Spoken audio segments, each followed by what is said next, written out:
എല്ലാവർക്കും Friday kitchen സ്പെഷ്യലിലേക്ക് സ്വാഗതം. Fish fry എല്ലാവർക്കും ഇഷ്ടമാണ്. അതുപോലെ തന്നെ എല്ലാവർക്കും ഇഷ്ടപ്പെടുന്ന സ്വാദിഷ്ടമായ ഒരു ഫിഷ് റോസ്റ്റ് ഉണ്ടാക്കി നോക്കിയാലോ ഇന്ന്. ഞാനിപ്പോൾ ഇവിടെ തിലോപ്പിയ മീനാണ് എടുത്തിരിക്കുന്നത്. നിങ്ങൾക്ക് ഇഷ്ടമുള്ള ഫിഷ് എടുക്കാം. കുറച്ച് മുള്ള് കുറവുള്ള ഫിഷ് ആയിരിക്കും കുറേ കൂടെ നല്ലത്.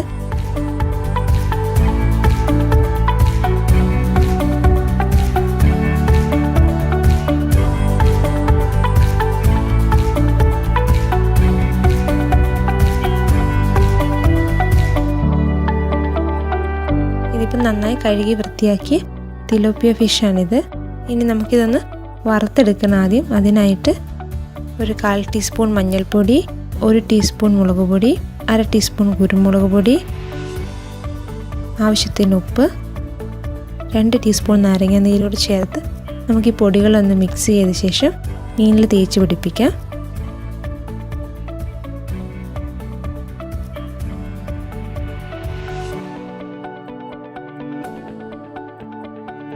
നന്നായിട്ട് ഈ പൊടികളൊക്കെ ഇപ്പോൾ തേച്ച് പിടിപ്പിച്ചിട്ടുണ്ട്. ഇനി നമുക്ക് ഇത് വറുത്തെടുക്കണം.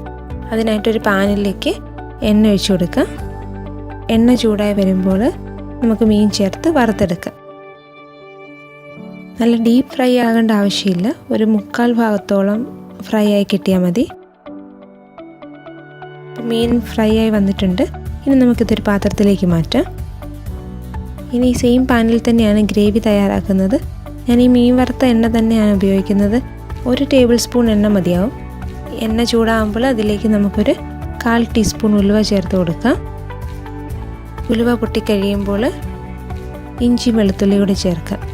ഒരു ചെറിയ കഷ്ണം ഇഞ്ചി, 5-6 വെളുത്തുള്ളി അരിഞ്ഞതാണിത്. ഒന്ന് മിക്സ് ചെയ്ത് കൊടുക്കുക.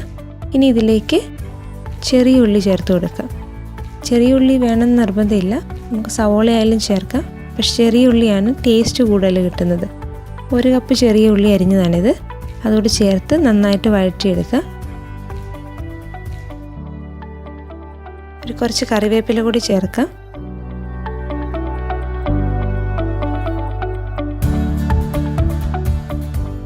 ആവശ്യത്തിന് ഉപ്പ് കൂടെ ചേർത്ത് കൊടുക്കുക.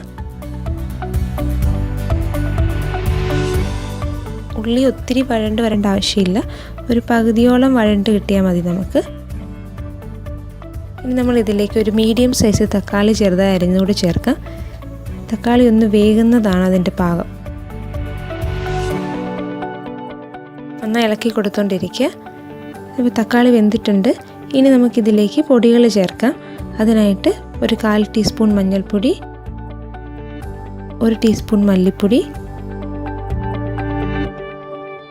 1 ടീസ്പൂൺ മുളക് പൊടി, 1/2 ടീസ്പൂൺ ഗരം മസാല, 1/2 ടീസ്പൂൺ കുരുമുളക് പൊടി.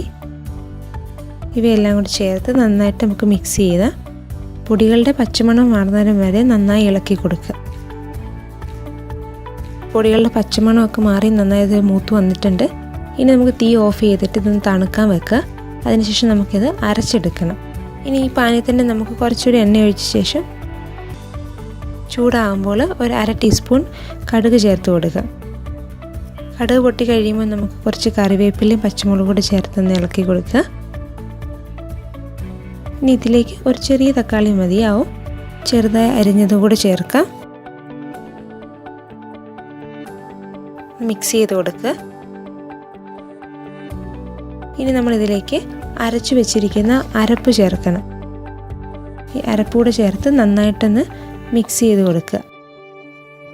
ഒരു 2-3 മിനിറ്റ് ഈ അരപ്പും തക്കാളിയും കൂടെ ഒന്ന് മിക്സ് ചെയ്ത് കൊടുക്കുക.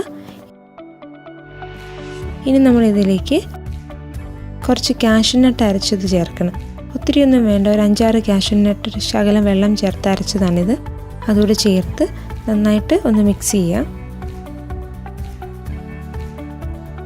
ഇനി നമ്മൾ വറുത്ത് വെച്ചിരിക്കുന്ന മീൻ കൂടെ ഇതിലേക്ക് ചേർത്ത് ഗ്രേവി ആയിട്ട് നന്നായിട്ട് മിക്സ് ചെയ്തെടുക്കുക. 2 സൈഡും നന്നായിട്ട് ഗ്രേവി ആയിട്ട് മിക്സ് ചെയ്തെടുക്കുക.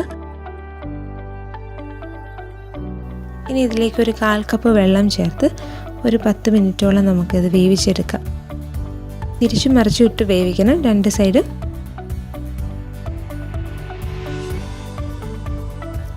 ഈ വെള്ളം പറ്റി ഗ്രേവിയൊക്കെ നന്നായിട്ട് മീനിൽ പിടിച്ചു വരുന്നതാണ് അതിൻ്റെ പാകം. കുറച്ച് ഗ്രേവി കൂടുതലായിട്ട് വേണമെന്നുണ്ടെങ്കിൽ വെള്ളത്തിൻ്റെ അളവ് കൂട്ടിയാൽ മതി. നന്നായിട്ട് മിക്സ് ചെയ്യുക. ഈ ഗ്രേവി തിളച്ച് മീനിലൊക്കെ പിടിച്ചു വന്നിട്ടുണ്ട്. ഇപ്പം നമ്മുടെ ഫിഷ് റോസ്റ്റ് റെഡി ആയിട്ടുണ്ട്. ഇനി നമുക്ക് തീ ഓഫ് ചെയ്ത ശേഷം ഇതൊരു പാത്രത്തിലേക്ക് മാറ്റാം. സ്വാദിഷ്ടമായ നമ്മുടെ ഫിഷ് റോസ്റ്റ് റെഡി ആയിട്ടുണ്ട്. നമുക്കിത് അപ്പത്തിൻ്റെ കൂടെയായിട്ടും ചപ്പാത്തിയുടെ കൂടെയും ചോറിൻ്റെ കൂടെയും കപ്പയുടെ കൂടെയും എല്ലാത്തിൻ്റെയും കൂടെ നമുക്ക് ഉപയോഗിക്കാൻ പറ്റുന്ന ഒരു സ്വാദിഷ്ടമായ ഡിഷാണിത്. അപ്പോൾ നിങ്ങളെല്ലാവരും ട്രൈ ചെയ്ത് നോക്കണം കേട്ടോ.